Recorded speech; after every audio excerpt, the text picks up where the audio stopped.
एक छोटे से गांव में, जहां पहाड़ों की ऊंची चोटियां आसमान को छूती थीं और नदियां साफ पानी से गुजरती थीं, वहां एक अनाथ लड़की रहती थी। उसका नाम था मीरा। मीरा 20 साल की थी, लेकिन उसकी आंखों में एक ऐसी उदासी थी जो उसकी उम्र से कहीं ज्यादा पुरानी लगती थी। वह गांव के चौराहे पर भीख मांगकर अपना गुजारा करती थी। उसके माता पिता की मृत्यु तब हो गई थी जब वह सिर्फ 5 साल की थी। तब से वह अकेली थी। गांव वाले उसे दया की नजर से देखते थे, लेकिन कोई उसकी मदद करने नहीं आता था। मीरा की जिंदगी एक रूटीन की तरह थी। सुबह उठना, भीख मांगना और रात को एक टूटी फूटी झोपड़ी में सो जाना। लेकिन एक दिन उसकी जिंदगी में एक ऐसा मोड़ आया जिसने सब कुछ बदल दिया। एक दिन गांव में एक साधु आया। वह लंबे बालों वाला, गेरुआ वस्त्र धारण किए हुए था और उसकी आंखों में एक अजीब सी चमक थी। साधु ने गांव के बाहर एक पेड़ के नीचे अपना आसन लगाया और ध्यान में बैठ गया। गांव वाले उसके पास जाते, उसे भोजन देते और उसके आशीर्वाद लेते। मीरा भी उस साधु के पास गई, लेकिन उसके पास देने के लिए कुछ नहीं था। वह बस दूर से खड़ी होकर उसे देखती रही। साधु ने मीरा की ओर देखा और मुस्कुराया। उसने उसे अपने पास बुलाया। मीरा डरते डरते उसके पास गई। साधु ने उससे पूछा, तुम्हारा नाम क्या है बेटी? मीरा, उसने धीरे से जवाब दिया। तुम्हारे माता पिता कहाँ हैं? साधु ने पूछा। मीरा की आंखों में आंसू आ गए। उसने कहा, वे अब इस दुनिया में नहीं हैं। साधु ने उसकी ओर करुणा भरी नजर से देखा और कहा, तुम्हारे दिल में बहुत दर्द है, लेकिन याद रखो, हर अंधेरे के बाद एक उजाला होता है।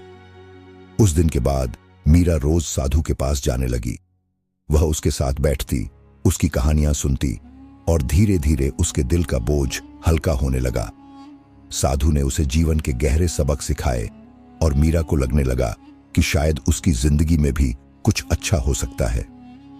एक रात जब पूरा गांव सो रहा था, मीरा ने अपनी झोपड़ी से एक अजीब सी आवाज सुनी। वह डर गई, लेकिन उसकी जिज्ञासा उसे बाहर ले आई। वह धीरे धीरे आवाज की तरफ बढ़ी। आवाज गांव के बाहर जंगल की तरफ से आ रही थी। मीरा ने देखा कि साधु वहां खड़ा है और उसके सामने एक अजीब सी रोशनी है। वह रोशनी धीरे धीरे बढ़ रही थी और उसमें से एक आकृति उभर रही थी। मीरा की सांसें रुक गईं। वह समझ नहीं पा रही थी कि यह सब क्या है। साधु ने उस आकृति से बात करना शुरू कर दिया, लेकिन मीरा को उनकी बातें समझ में नहीं आ रही थीं। अचानक साधु ने मीरा की तरफ देखा और कहा, तुम यहां क्यों हो मीरा? मीरा डर गई। वह बोली, मैंने एक आवाज सुनी। और साधु ने गंभीर होकर कहा, यह जगह तुम्हारे लिए नहीं है, चले जाओ।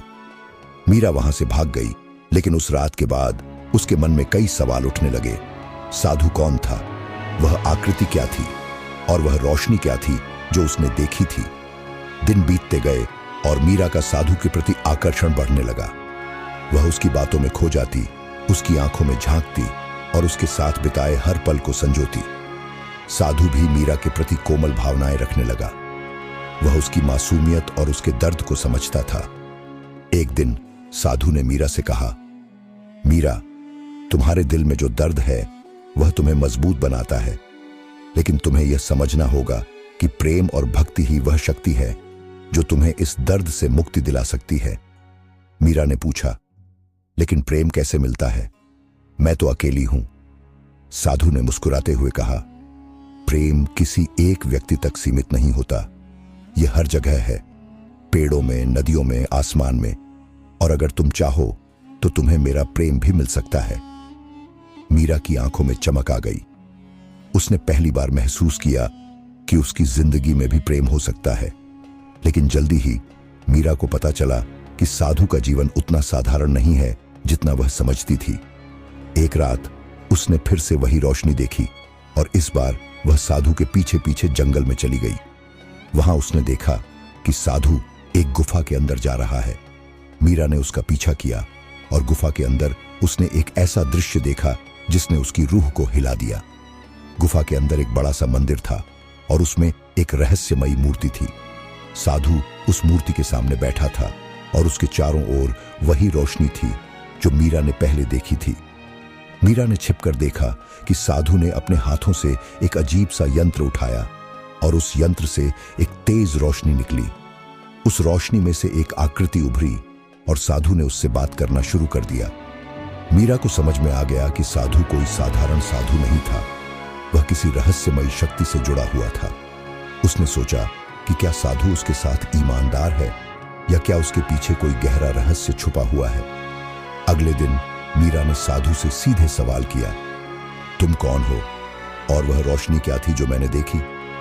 साधु ने गंभीर होकर कहा, मीरा, मैंने तुमसे कुछ छुपाया नहीं है। मैं एक साधु हूं, लेकिन मेरा जीवन तुम्हारी सोच से कहीं ज्यादा जटिल है। मैं एक ऐसी शक्ति से जुड़ा हुआ हूं जो इस दुनिया से परे है, और वह रोशनी जो तुमने देखी वह उसी शक्ति का प्रतीक है। मीरा ने पूछा, लेकिन तुमने मुझे यह सब क्यों नहीं बताया? साधु ने कहा, क्योंकि मैं नहीं चाहता था कि तुम डर जाओ। मैं चाहता था कि तुम मुझे एक साधारण इंसान की तरह देखो, न कि किसी रहस्यमयी शक्ति के वाहक की तरह। मीरा ने सोचा कि क्या वह साधु पर विश्वास कर सकती है। उसने महसूस किया कि उसका प्रेम सच्चा है, लेकिन उसके सामने एक बड़ा सवाल था, क्या वह साधु के रहस्य को स्वीकार कर सकती है? मीरा ने फैसला किया कि वह साधु के साथ रहेगी, चाहे उसके पीछे कोई भी रहस्य हो। उसने साधु से कहा, मैं तुम्हारे साथ हूं, चाहे तुम कुछ भी हो। मैं तुम्हारे प्रेम में विश्वास करती हूं। साधु ने मीरा को गले लगाया और कहा, तुम्हारा विश्वास ही मेरी ताकत है। लेकिन जल्दी ही गांव में अफवाहें फैलने लगी कि साधु के पास कोई रहस्यमयी शक्ति है।